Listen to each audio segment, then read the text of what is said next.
Donc le réseau d'entraide Vérité et Justice appelle à marcher le 15 mars 2025 avec les familles de victimes et les survivantes des violences policières, pénitentiaires, psychiatriques, judiciaires, etc. Contre l'impunité de ces violences, contre les propos, actes, violences et crimes racistes, xénophobes, négrophobes, romophobes, islamophobes, homophobes, transphobes.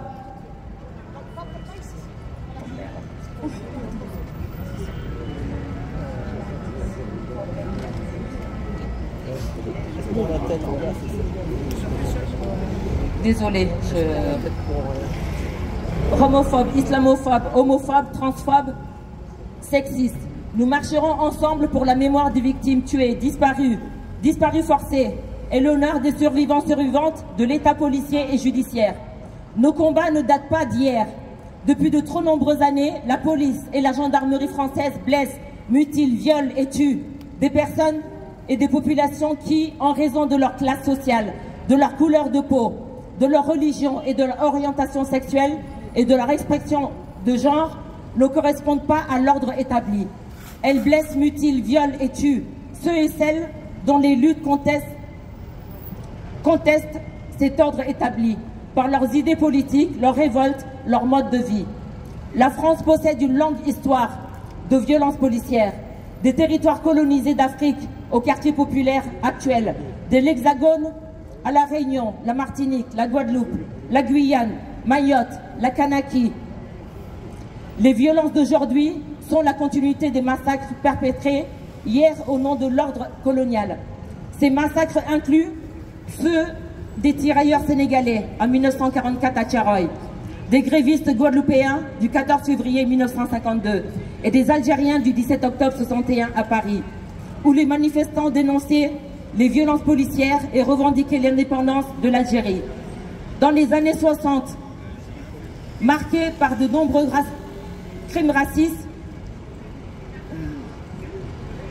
et des violences policières mortelles visant les travailleurs immigrés et français, mais aussi les étudiants, notamment lors de la répression brutale de mai-juin 68, apparaissent les premiers comités Vérité et Justice.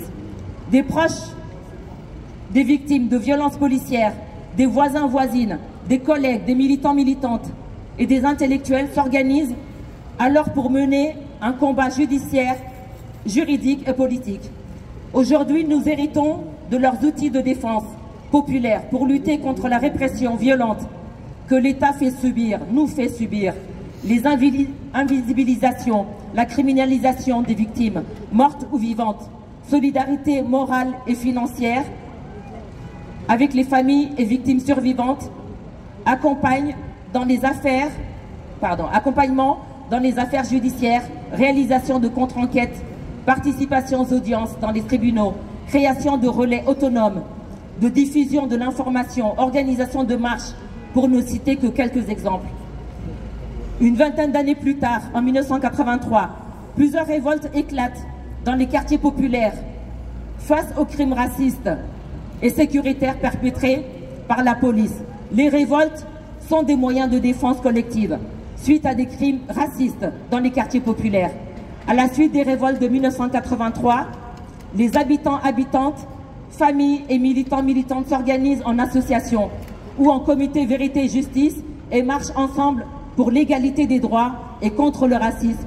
La même année, l'association des familles de victimes et des crimes racistes et sécuritaires est créée.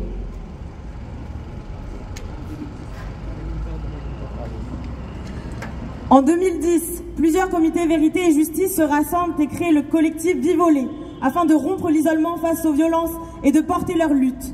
Répondant à l'appel lancé par le collectif opposé à la brutalité policière de Montréal pour faire du 15 mars la journée internationale contre la brutalité policière, le collectif Vivolé et d'autres comités de victimes à Paris, ainsi que le collectif contre les abus policiers à Bordeaux, organisent la marche contre les violences policières du 15 mars 2011. Depuis lors, cette date est le rendez-vous annuel des familles de victimes et des survivantes de violences policières, pénitentiaires et psychiatriques en France. Ces dernières années, le nombre de blessés et mutilés par les gendarmes de la police et de la gendarmerie, par les armes de la police et de la gendarmerie, matraques, tasers, flashballs, lanceurs de balles de défense, grenades, a aussi augmenté. Ces armes, d'abord expérimentées dans les quartiers populaires dans les années 90, font aujourd'hui de plus en plus de victimes lors des manifestations ou des rassemblements festifs, accompagnés d'une criminalisation de toute protestation. En 2014, après la mort de Rémi Fraisse, plusieurs blessés créent l'Assemblée des blessés. La répression s'est ensuite intensifiée, d'abord lors des manifestations contre la loi travail en 2016, puis pendant le mouvement des Gilets jaunes en 2018. Le collectif des mutilés, pour l'exemple, est né à la suite de cette répression. Depuis 2007, le réseau des associations, comités et collectifs s'organise au fil des luttes, des procès, des rencontres, des victimes et des proches de victimes. Le réseau d'entraide Vérité et Justice se constitue en tant que tel en 2021. Aujourd'hui, il appelle à manifester ensemble, partout en France, de l'Hexagone à La Réunion. Ce réseau rassemble de nombreuses familles de victimes tuées par la police et la gendarmerie, des familles qui ont perdu un proche tué en prison ou suite à des disparitions forcées, ainsi que des personnes blessées et mutilées par les forces de l'ordre. Il appelle à lutter ensemble contre les violences policières, militaires et psychiatriques. L'impunité policière et la complicité de la justice sont le prolongement de ces violences. D'après le journal Basta, 213 interventions policières létales recensées de 1977 à 2020. Parmi ces 213 affaires, 39 ont été classées sans suite et 39% ont été classés sans suite et 28% se sont soldés par un non-lieu. De plus, parmi les 32 éborgnements, 6 mutilations de mains et un pied survenus pendant les Gilets jaunes, un seul procès a eu lieu sans qu'aucune condamnation n'ait été prononcée contre le policier ou le gendarme responsable des tirs. Depuis des années, les victimes et les familles de victimes dénoncent la lenteur judiciaire et l'impunité policière avec l'évitement de l'enquête, le faux et usage de faux en écriture publique, le refus d'accès aux preuves et leur falsification et destruction, le refus d'entendre les témoins, la criminalisation des victimes vivantes et mortes, les intimidations, la difficulté d'obtenir systématiquement une reconstitution réelle des faits sur les lieux du crime, létal ou non. Depuis des années, nous dénonçons cette impunité punicière. Nous dénonçons un système déterminé à nous habituer aux violences, aux crimes et au racisme d'État, à les justifier et à les banaliser et à faire accepter l'idée que le port d'un uniforme autorise à être armé, à torturer, à blesser, à mutiler, violer et à tuer. Comme en 1983 lors de la marche pour l'égalité, comme en 1996, lors de la mobilisation de l'église Saint-Bernard à Paris par les personnes qui n'avaient pas les papiers français, comme à la suite des révoltes de 2005, du mouvement des Gilets jaunes en 2018, des révoltes de 2020 et de 2023, construisons ensemble cette solidarité contre l'injustice et l'impunité, en exigeant vérité, justice et réparation pour toutes les victimes d'hier à aujourd'hui, des meurtres néocoloniaux, des brutalités policières, militaires, des violences aux frontières, de l'enfermement, des violences administratives et judiciaires. N'oublions pas que la solidarité, le soutien aux victimes, les mobilisations contre l'injustice et l'impunité sont des rapports de force à maintenir et à renforcer. Ce premier trimestre 2025, ça annonce plein d'espoir dans une condamnation de la France par les procès à venir. Comme le 27 février 2025, la Cour européenne des droits de l'homme a condamné la France pour violation du droit à la vie concernant la mort de Rémi Fraisse. L'acharnement de sa famille à obtenir justice et réparation a permis d'aller au-delà de ce non-lieu de la juridiction française pour faire condamner la France. Le gendarme tireur de la grenade avait bénéficié alors d'un non-lieu confirmé par la Cour de cassation en 2021. L'État français est régulièrement condamné tant par la CEDH Que par l'ONU pour violation de droits humains, du droit à la vie, pour torture, traitement inhumain et dégradant, et pour autant, il continue à orchestrer ces violences et crimes en militarisant son état policier que l'appareil judiciaire décore d'impunité et de déni de justice, par des non-lieux, des classements sans suite, des acquittements, des sursis et tant d'autres violences judiciaires. Comme le 4 mars dernier, le parquet a requis un procès aux assises pour le meurtre à l'encontre du policier qui a tué Nahel Merzouk, 17 ans, le 27 juin 2023 à Nanterre. Le meurtre de Nahel fait écho 2 semaines plus tôt, le 14 juin 2023, à celui d'Al-Hussein Kamara, 19 ans, à Angoulême. Le policier auteur du tir est mis en examen pour homicide volontaire. Mais à quand le procès? À quand les procès? Toute vie est une vie, ni oubli, ni pardon.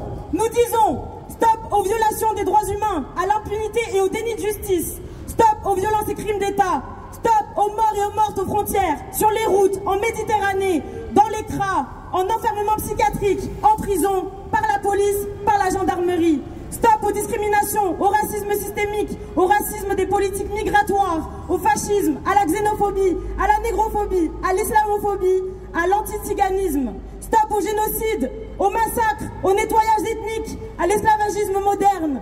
Stop au néocolonialisme, à l'impérialisme, au capitalisme, au pillage et à la militarisation. Nous disons stop à l'ingérence colonialiste, au nazisme et aux discours fascisants et racistes des politiques, aux violences patriarcales, LGBT-phobes et notamment à la transphobie.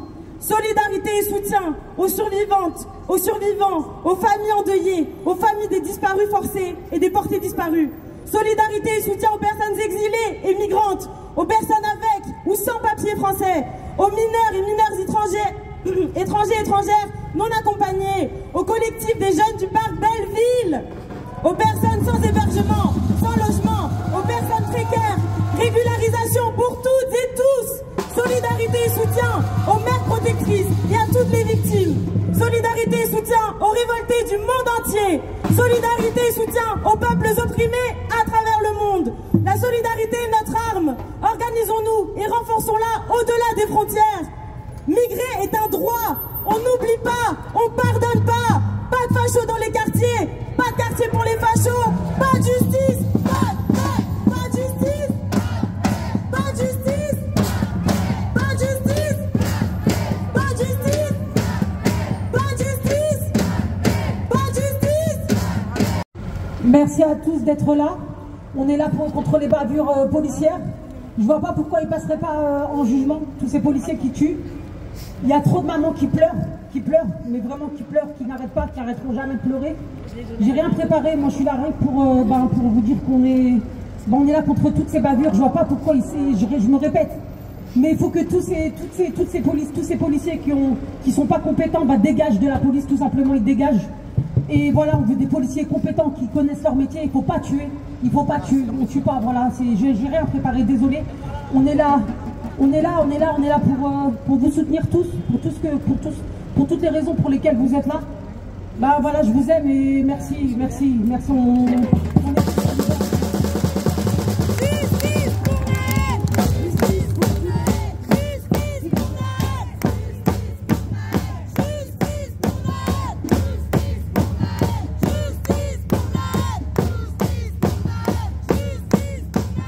Ma mère et Fatia et toutes les autres familles de victimes, pour que les noms de nos morts ne soient pas oubliés, pour que Nahel ne soit pas oublié, pour parler de lui, de ce jeune ado qui nous a été arraché dans la fleur de l'âge, qui n'avait encore rien vécu. On lui a enlevé sa jeunesse, son avenir, à lui qui était plein de projets.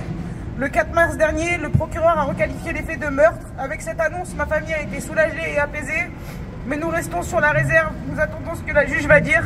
Avec cette décision, vous avez sûrement dû voir, les syndicats de police ont exprimé leur mécontentement et ont fait des manifestations devant plusieurs commissariats de France. Je trouve ça honteux et irrespectueux pour notre famille. Quel message ça envoie? Laissez nos collègues tuer en toute impunité. Il y en a même un qui a osé dire: nous sommes tous Florian. Non, nous ne sommes pas tous Florian, nous sommes tous Nahel, ce petit ado arraché à sa maman si brutalement. Nous ne soutenons pas les meurtriers. Avec ma famille, nous ne lâcherons rien. Merci à tous pour la force et pour le soutien au quotidien. Merci de m'avoir écouté. Justice pour Nahel et pour tous les autres morts entre les mains de la police, avant et après Nahel. Wanis, Sullivan, Al-Hussein, Kylian, notamment 6 mois après Nahel. Justice pour tous nos frangins, justice pour Nahel.